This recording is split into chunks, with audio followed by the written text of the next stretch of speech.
জি sir. আসসালামু আলাইকুম। আজকে আমরা একটা পেশেন্টের সাবলিঙ্গুয়াল জিহ্বার নিচে সাবম্যান্ডিবুলার গ্ল্যান্ড থাকে, গ্ল্যান্ডে একটা দাগ থাকে, সেই দাগটে স্টোন আছে। আমরা সেই স্টোনটা অপারেশন করে রিমুভ করবো। এটা আমরা লোকাল অ্যানেস্থেসিয়াতেই করবো।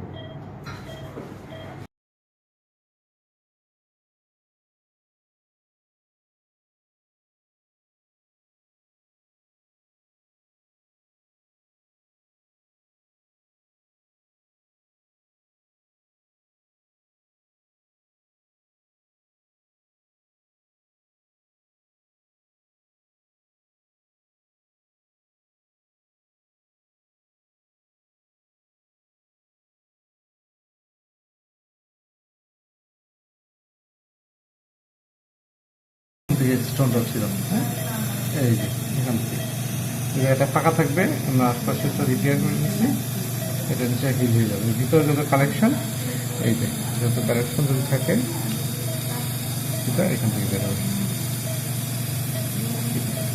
ওকে।